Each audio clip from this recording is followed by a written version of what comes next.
अस्सलाम वालेकुम जी। कैसे हैं आप सब लोग? मेरी दुआ है कि अल्लाह ताला आप लोगों को हमेशा खुश रखे और हर तरह की बीमारी और परेशानी से दूर रखे। आमीन सुम्मा आमीन। तो चलें जी, आज के व्लॉग को करते हैं स्टार्ट। यहाँ पर सुबह के 10 बज रहे हैं और नाश्ते से हम हो चुके हैं फ्री। रात को मेरे घर पे कुछ ग्रॉसरी आई थी जो मुझे रात को समेटने का टाइम नहीं मिला था और हम सो गए थे क्योंकि थके हुए थे काफ़ी। तो आज मैंने नाश्ते से फ्री होकर इस ग्रॉसरी को कंटेनर्स वगैरह में शिफ्ट करना है और समेटना है। तो वन बाय वन मैं थैले में से सब चीज़ें निकाल रही हूँ और देख रही हूँ कि जो लिस्ट मैंने हस्बैंड को दी थी उसके मुताबिक तमाम चीज़ें लाए हैं कि नहीं। तो यहाँ पर मैंने सारी चीज़ें निकाल ली हैं बाहर और ये आटे का थैला है जो कि बहुत भारी था।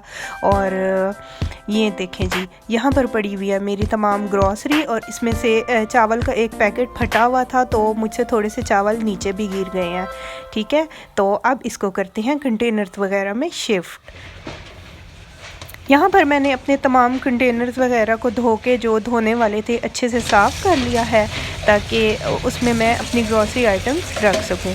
स्पेशली जो ऑयल के बॉटल्स वगैरह होती हैं, ऑयल के कंटेनर्स होते हैं, उन्हें क्लीन करना ज़रूरी होता है क्योंकि अगर उनको क्लीन ना किया जाए प्रॉपरली तो उनके ऊपर चिकनाई की तह जम जाती है और फिर वो बहुत ही बुरे दिखते हैं किचन में। ऑयल का कंटेनर यहाँ पर रीफ़िल हो चुका है और अब इसको मैं रख दूँगी। इसके साथ ही जी मैंने घी के कंटेनर को भी रीफ़िल कर लिया जो यूजुअली सिर्फ पराठों में नाश्ते के टाइम ही काम आता है। चावल और उसके बाद आया जी आटा, तो आटे की भी बाल्टी को मैंने अच्छे से साफ़ कर लिया और पैकेट को मैंने बाल्टी में डाल के उसको रीफ़िल कर लिया।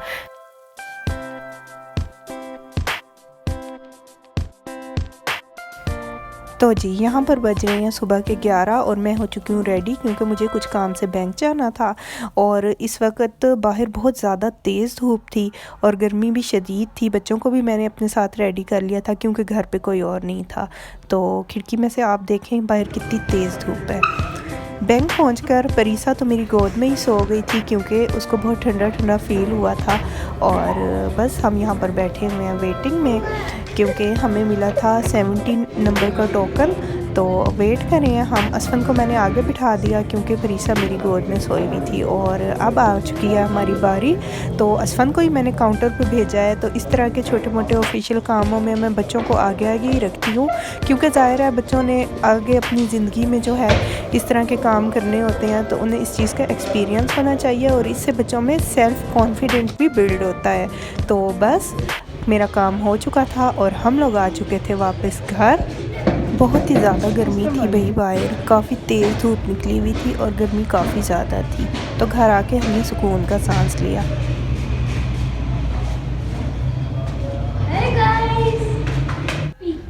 तो घर आके बस बच्चों को मैंने कैजुअल कपड़े पहना दिए और चेंज करवा दिया और बस अब हम यहाँ पर बैठे हुए थे। बच्चे टीवी देख रहे थे और परीसा भी घर आके खुश हो गई थी क्योंकि रास्ते में बहुत ज़्यादा गर्मी थी।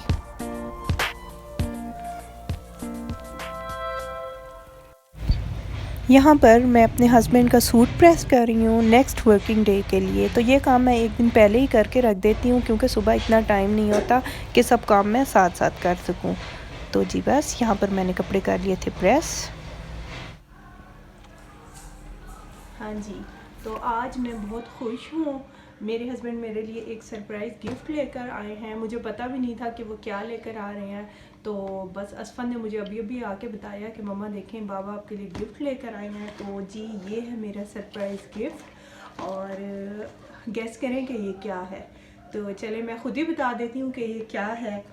तो जी ये है मेरा ट्राइपॉड और ये YouTube की वीडियोस या व्लॉगिंग अगर करनी है तो ये बहुत ही एसेंशियल पार्ट है उसका।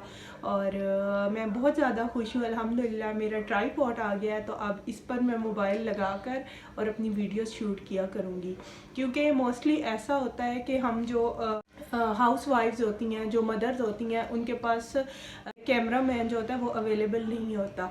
तो बस ये अब मेरा कैमरा मैन है और इस पर इंशाल्लाह मैंने मोबाइल सेट करके और अपनी वीडियोस जो हैं वो बनानी है।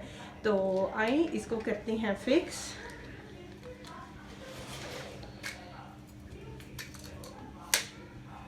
ये देखिए अब ऊपर बस। तो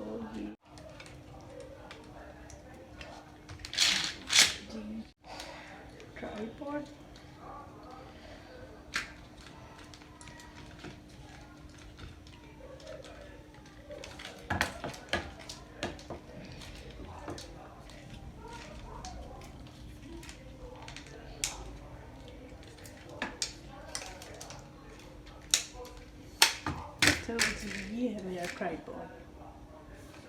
चलो बस। तो अल्हम्दुलिल्लाह यहाँ पर मेरा ट्राइपॉड हो चुका है सेट, और अब जो नेक्स्ट मैंने अपनी आज की डिनर रेसिपी है वो इसी पर ही शूट करनी है। तो जी यहाँ पर मैंने अपने ट्राइपॉड को कर लिया सेट, और अब मैं बनाने लगी हूँ डिनर में मैं आज बना रही हूँ सुपर इजी घिया गोश्त, जो कि बहुत ही डिलीशियस लगता है।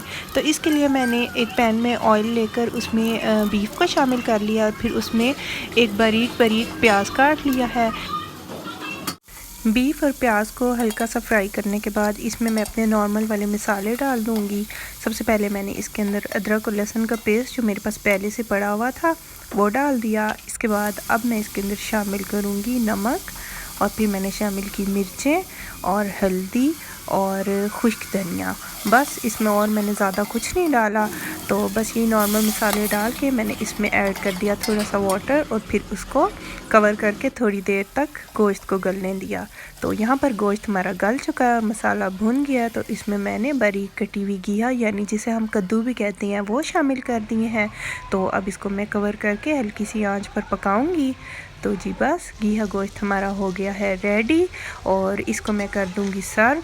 तो आज का यही था मेरा व्लॉग। तो यहाँ पर मुझे दें इजाज़त, और अगर आपको मेरा व्लॉग पसंद आया हो तो मुझे कमेंट सेक्शन में कमेंट करके ज़रूर बताएं। तब तक के लिए फ़ी अमान अल्लाह, अल्लाह हाफ़िज़ जी, बाय बाय।